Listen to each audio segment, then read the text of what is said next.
All right. Welcome, everybody. Just getting things going here. See a lot of familiar faces in our attendee list. It's good to see everybody. I'm Andrew Keller. I'm the Senior Director of Executive Office Operations and Strategic Initiatives for CSBA. And I'm really excited today to share with you a little bit about a new offering that you're seeing on screen here, the Education Workforce Housing Bootcamp. Many of you have heard about our work in workforce housing, and this is a new offering that we're putting out because we know there's a tremendous amount of interest around the state in figuring out how to help our teachers and staff live closer to where they work and ideally in the community where they work. So we're going to tell you a little bit today about that new opportunity. But first, we'll do a little bit of housekeeping. So I'll start with some introductions. On the next slide, we've got our panelists here. Again, I'm Andrew Keller, and we also have our awesome workforce housing team here. We have Greg Francis, our senior project manager, and Noemi Morones, who's our program manager. So those are folks that you'll be working with anytime you want to talk about housing. They're your points of contact here at CSBA. So a little bit of housekeeping for this particular webinar. Those of you who haven't done a CSBA webinar, well, number one, welcome. But this is the traditional housekeeping slide we always put up for folks. So make sure that if you have questions, you use the Q&A feature to submit them. And if you're not seeing it on your screen, if you hover your mouse over the Zoom screen, that little bar should pop up. You have the option to raise your hand or use the Q&A or leave the meeting. I advise you to stay rather than leave. But you can submit your questions by clicking that Q&A button. And the chat feature has been turned off for this webinar. So once you've entered a question, they'll be answered either in that Q&A feature, in a written format, and everyone will see the questions that have been answered, or we'll answer that live by one of our presenters. And then last, you'll receive a link to this video as well as any other resources, such as the slides and a follow-up email after the webinar. And that's like the question we always get, and I guarantee someone will ask that today. But for those of you that are on at the start of this, you will get a copy of the recording. After this, it'll probably come in your inbox tomorrow, and we'll make sure you have a copy of the slides as well. So with that, let's go ahead and move along. So today we're going to cover the purpose of the boot camps, why we decided to set this up. We'll go over what's included in the curriculum. We'll give you a preview of the materials and things that you'll take away from that boot camp if you attend it. And then we'll go over the dates, locations, and other logistic information and the schedule for the day. And then we'll spend a little time answering your questions in our 30 minutes here. So with that, we'll move along. And I just wanted to give you a quick overview of why we're doing this. For those that haven't seen any of our webinars or are curious about this, we've noticed that there's a challenge. And it's kind of hard not to notice this challenge if you live in California. It is expensive to live here. And as a result of that, recruiting and retaining staff is problematic, as many of you are aware. You have low retention rates. It's difficult to keep folks here and just get them here because it's so expensive. Those costs are pushing folks to live outside of the communities they served. I worked at San Francisco Unified, and I was commuting from Sacramento for a while. It's incredibly difficult because it's expensive to live in San Francisco, as I learned firsthand. And then, staff need more affordable options when it comes to housing, particularly in areas that are high expense. And frankly, every city and county in the state is expensive to live relative to other places in the country. And we know that the districts and county offices are looking for a long-term solution here to make sure that those staff are there. And really, ultimately, the outcome here is that we want is have consistent teachers and staff in those schools for those kids. It's challenging if you're a parent and you've got a different teacher that starts the year, a substitute, and then 30 days later, you've got another substitute while the district is trying to hire somebody. This is a way to tackle that problem. And really, the opportunity you have is a lot of you have underutilized land, and those parcels are in desirable locations in your communities. So you've also got an opportunity with legislation, AB 2295, from a couple of years ago, and some of our pending legislation this year. All of that creates a very clear pathway to use that underutilized property and turn it into a housing opportunity for teachers and staff that is affordable. That's below the market rate that you have in your community. And then we've got some anecdotal evidence from the earlier projects that really show that retention has improved in some of those districts that have built workforce housing. We've got a quote here from our good friend Andy Lee at Jefferson Union High School District. And 1 year later, as a result, they started their school fully staffed with only one vacancy district-wide. Their retention rate has dropped.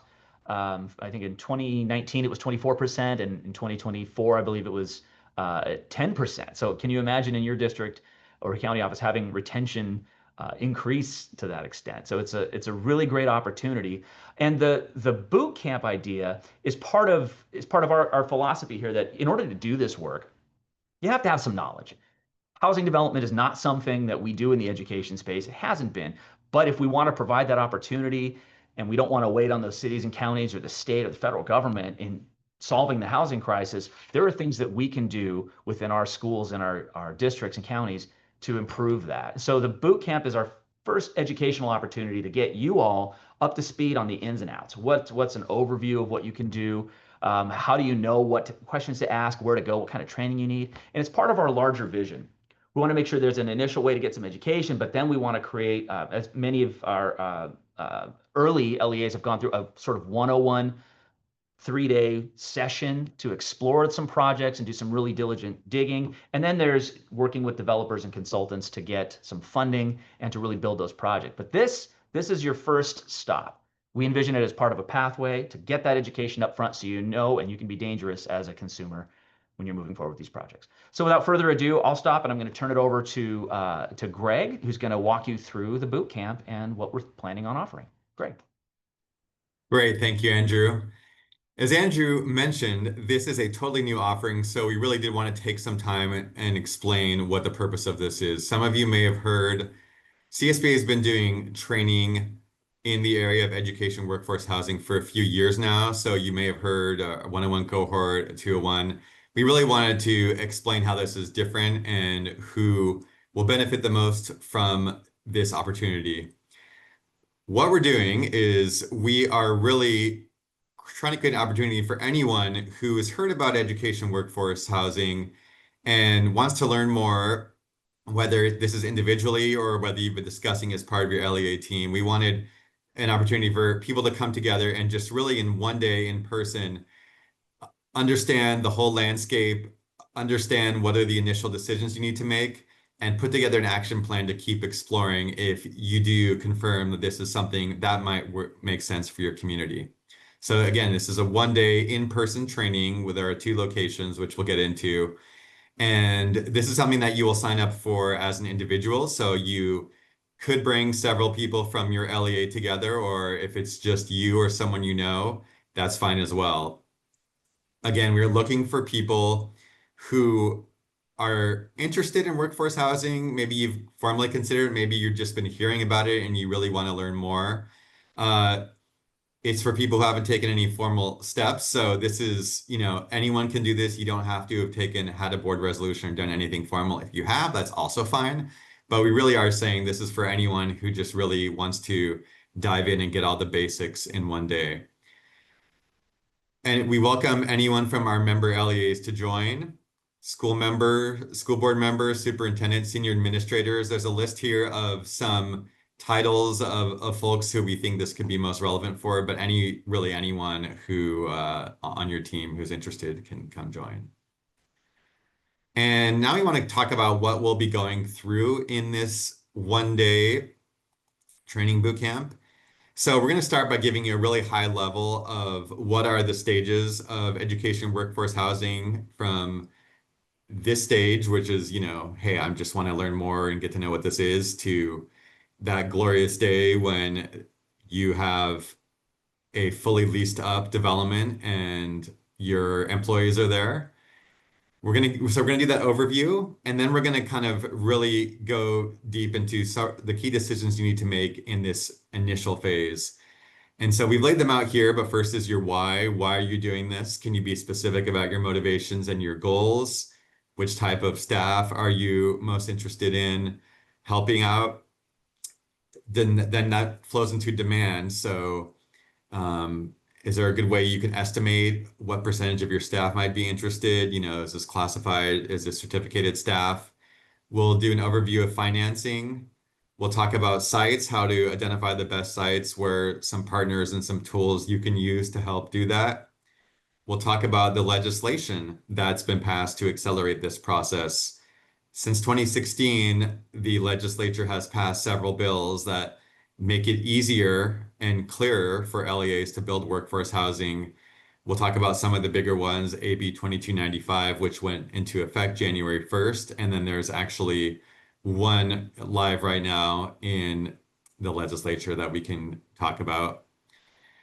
Helpers, who are some of the folks and partners that can provide advice if you want to explore this further? And then we're going to end with what's next, and we're going to take all of these topics and map them into steps you can take to continue advancing this internally. And so by the time we're done, we hope that you will have an overview of the full process. You'll have started looking at how you would answer these questions and then have a clear roadmap for actually getting that information and moving on. Obviously, you're not going to finish all this planning in a one-day session, especially if there's a lot of conversation you have to do internally, but we want to leave you with a roadmap. And the format that we'll cover this in, it's going to be a really interactive session. For each of those topics, we're going to have a mix of initial lecture and just laying out what you need to know. We're going to have table talk, and then there's going to be a workbook because, again, these are questions you're going to need to answer. So there's some things you'll be able to work through or even just say, hey, I need this information or that information. We'll have that in a workbook so you don't lose that. And then we'll have Q&A as well. So we can go through any questions you have and answer them right on site. An important piece of this, as we mentioned, is coming away with a 6-month roadmap. So we're going to leave you with an action plan to really explore the initial inclinations you have that are going to be laid out in the workbook. You'll see here some sample tools that you might leave with. We're also going to provide everyone with a continental breakfast and lunch, so you don't have to worry about arranging your food for this boot camp. Now I'm going to turn it over to my colleague, Noemi, and she will give you the details on the dates, locations, and how to register. Thank you, Greg. We are offering 2 opportunities this fall, one in Northern California and one in Southern California. Next slide. The first will be on Wednesday, October 15, hosted at the Santa Clara County Office of Education in San Jose. Registration is $500 with a late registration fee of $575 starting October 1st. The final date to register is October 8th. There are 2 easy ways to register. You can scan the QR code shown here on the slide, which will take you directly to the registration page. Or you can visit the CSBA website, go to the Training and Events page, and use the filter to select Education Workforce Housing. Next slide. The second boot camp will take place on Friday, October 24, at the Covina Valley USD District Field Event Center in Covina. The pricing is the same, $500 for registration and $575 beginning October 10, and registration closes on October 17. And again, you can scan the QR code shown here on the slide to register or find it on the Training and Events page on the CSBA website with the filter applied for Education Workforce Housing. We encourage participants to register early as space is limited at both locations. Next slide. Here's how the day will flow. Next slide. We'll open registration at 8:30 a.m., which will also include continental breakfast and time for networking. The morning boot camp will begin at 9 a.m. until 12:15 p.m., followed by lunch from 12:15 to 1 p.m. The afternoon session picks back up at 1 p.m. and will run until 4 p.m. Next slide. And that covers the core details of the bootcamp. Now we'd like to open it up for your questions. Feel free to drop your questions into the Q&A box. And Andrew, can you please let us know if we have any questions? Yeah, certainly. The first question we have is the registration per person or per group? The registration is per person.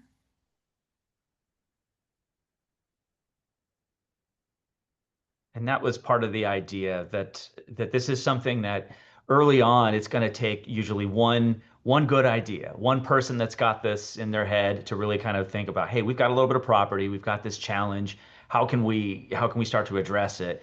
And that it grows from there. And if you've got a colleague you can bring along with you to help, both of you will become champions. You get enough information here, you can have conversations with folks. You'll have enough material coming out of this boot camp to help you make the case to other colleagues and other folks, because this doesn't happen without a group of people, a group of stakeholders and champions to bring this work forward. That was part of the findings in our initial research that was written by UCLA and UC Berkeley that we helped collaborate on.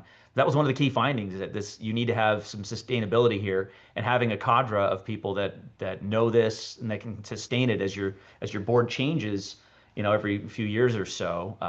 You got to have some consistency there. So we have some other questions. I'll go ahead and throw these out.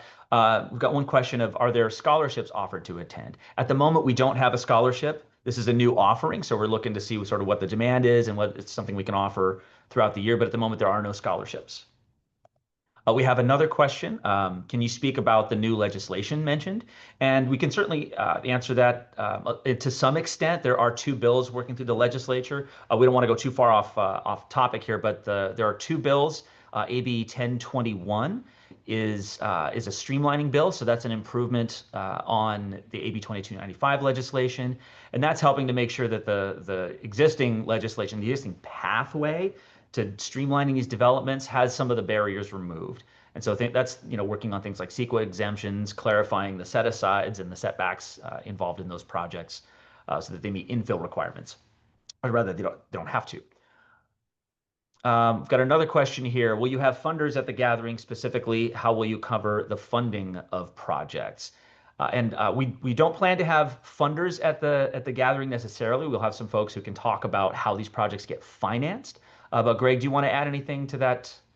How Sure. The topics way get we funded? plan to cover that is we're going to give you an overview of the different funding avenues that are out there, and we're going to ask you, what are some of the ones you think right now you're most likely to pursue, and then that'll flow into later kind of the action plan, different ways to pursue it. So we won't go into too much depth, but we're just going to provide an overview of the funding mechanisms and also discuss how that links to why you're doing this. And because a lot of it's going to depend on why you're doing this and who you want to target. And so we'll leave it at that level, and then the action plan will give you some ways to follow up with specific funders, but that's something that would happen down the line. Thanks, Greg. Our next question is, what types of materials will be included in this session? You mentioned a workbook. Do you want to carry that? Similarly, we're going to, when you get there, you'll have a workbook, and as we go through all of those specific topics, we're going to lay out some frameworks to think about what's out there.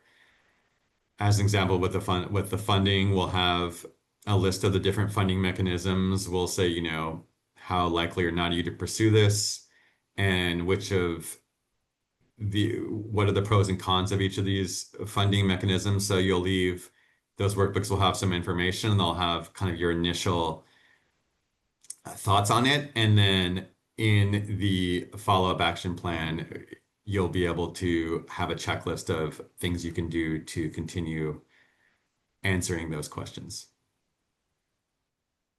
All right. Our next question is there now a summary update on the current legislation, and where is it in the process? And I can answer that. And I actually left off the other bill, which is an important one, which is AB 1381. And that's a bill to provide pre-development funding, of basically a revolving loan fund to do some of the studies that you need to take basically your project to the bank and get a little bit more information, or get a little bit more funding to actually develop your project. So that's both bills are currently alive. One, the pre-development funding bill is now a 2-year bill, so we anticipate that'll be taken up again in the next legislative session following recess this year.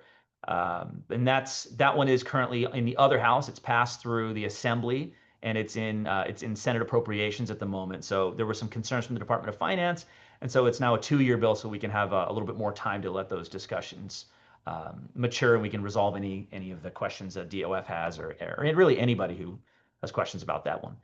The other bill, AB 1021, I believe it is also in Assembly or in Senate appropriation. So both have passed out of their House of origin and are now on the other side.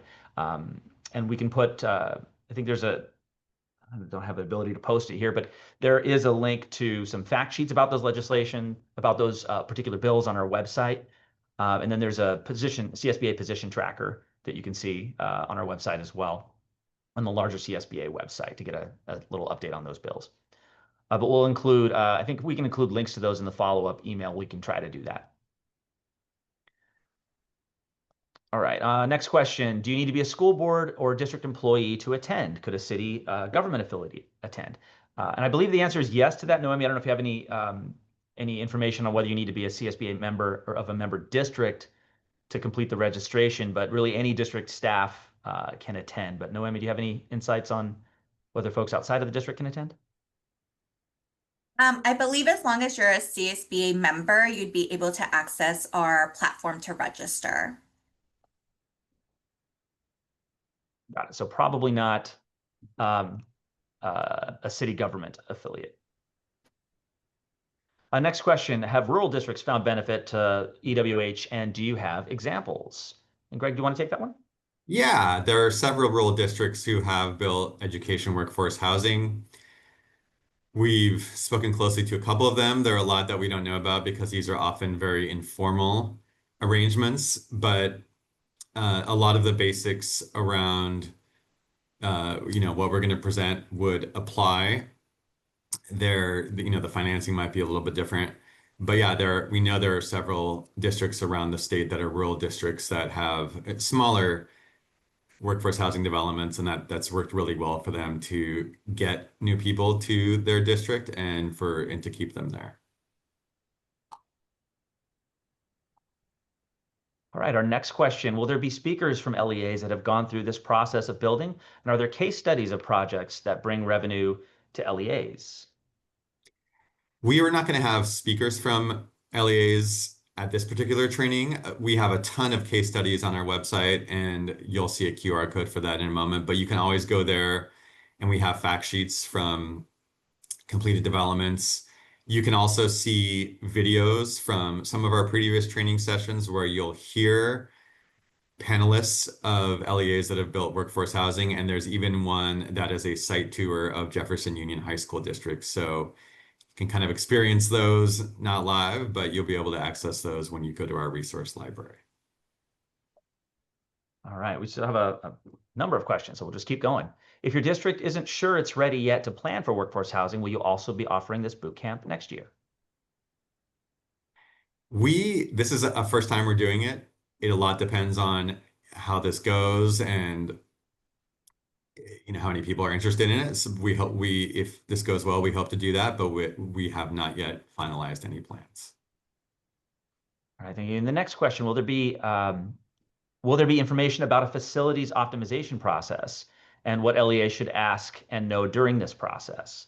And I can answer that. So the answer is effectively no. We're not going to dive into the larger facilities planning. This is really just focused on developing workforce housing, and specifically doing so using underutilized property. So we're not going to go too far outside of that lane, because the legislative path to doing this, AB 2295, is pretty much rooted in taking existing property and using it and converting it to use for housing. So we'll touch on lightly some of the other different permutations or the other different models that are out there for example, partnering with developers on a property that's not owned by the district. We're not going to go into that. We're not going to talk about facilities broadly. It's really just going to focus on those specific plans that focus on using underutilized property to develop housing. So our next question is, would the training be beneficial to design and planning professionals, or is this a training program tailored to initial development planning only? Greg, do you want to take that one? I would say anyone in your LEA who would be involved in this work, this would be relevant to them. At some point, anyone who's doing designing and planning in your organization is going to be involved in this. So I think anyone who would have a role in this down the line would benefit from this boot camp. All right, the next question. Do you have data on how many participants who have attended the boot camp in the past have successfully developed or are successfully working towards developing workforce housing back at their districts? The first thing to note is this is the first time we're doing this boot camp, so no one has done it before, so we don't have any data on that. I want to be very clear about that. This is the first time we're doing this, and we're really excited. This is something that we've heard a lot of folks ask for. What I can say is that we've done separate trainings. We called it our 101 workshop series. And out of those folks, we've done 3 of those cohorts. The vast majority of them are moving forward with their workforce development, workforce housing plans. Because of the timeline, they haven't yet got to the point where there are shovels in the ground, but most of the folks who've gone through that are continuing toward a path where that will be a reality. All right, the next question. Are there suggestions for cities and schools to work together on housing projects? This is definitely something you'll want to consider already out of the developments that are completed. There are several examples of this. Mountain View Wisman worked with the city of Mountain View. San Francisco Unified, LA Unified worked with their cities. And we will take some time to talk about potential partners and folks that you should include in your initial conversations on this. We'll go into some detail on that, but we do really recommend that, especially in these early exploration stages, LEAs do speak with their city or in some cases their county, even on potentially working together. All right, the next question. Do the developments discussed during the boot camp include mixed use or are they housing only? Mixed use is some of the developments that are out there are mixed use. LAUSD has worked with the LA Police Department to have kind of a training center on one of their facilities. There's San Diego, they have a CTE program on one of theirs. We're not going to go into that much detail at this stage, but it is something that it can be a part of your plans. And, that's one of the questions you'll ask, do you want to pursue housing only or do you want to keep the door open to mixed use? The details on that would come later on, but it is something that we have seen out there.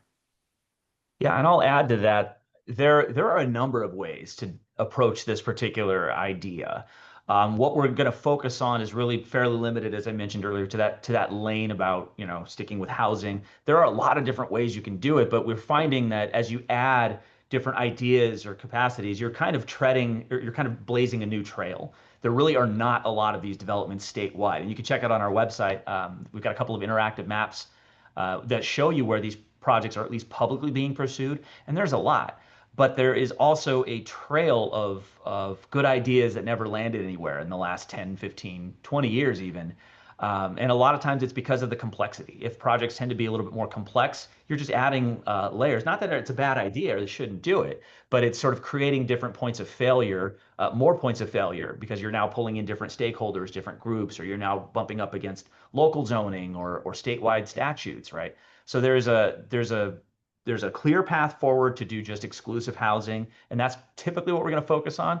But if you're interested in exploring those other ideas, you should still attend the boot camp because you're going to get a lot of other information about the part that's going to, the housing side and the impact on your staff and doing your surveys, the value of stakeholders and the different funding mechanisms. You may not get your specific question answered, but you're going to be armed with a ton of other information because there's a lot of information to cover. So that's one of the things with this is we're trying to cover a lot of information in a short time frame. So we certainly can't get to all the nuance, but regardless of what you're going to do, you're going to benefit from this because you'll learn a little bit about a lot of things. So the next question, and I'm not sure if I can answer this, but have either of the state's housing finance agencies or their members, such as the Treasurer, Controller, Department of Finance, have they acknowledged or weighed in with general support for educator workforce housing? Even better would be extra points for such projects allocated in the highly competitive project evaluation and scoring process. And I can't speak to that. We need to get our government relations folks on the call, and that's not the team that we have here today. But absolutely, we're having those conversations with them. But I don't know. I don't know what the temperature is just yet. We know that there's a lot of, they have a large scope.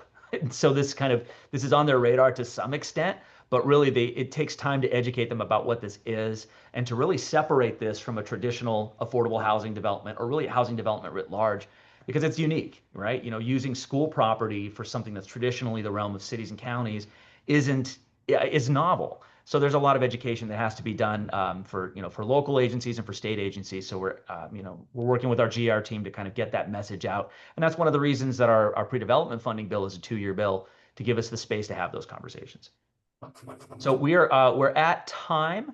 Let me just quickly go through see if there's anything we can answer. We've got a lot of other questions in the chat here. I'm sorry we're not going to be able to get to all of those today, but we'll quickly turn it back to Greg, I think, to close us out. Great, thanks everyone. There's a couple of questions that we can't answer with this. There's a couple of people asked about, are there any tips about what we should not do or what not do with developers? And then someone asked about the conference. So what I just want to say is this boot camp is just part of our ecosystem of support for our members who are pursuing education, workforce, housing.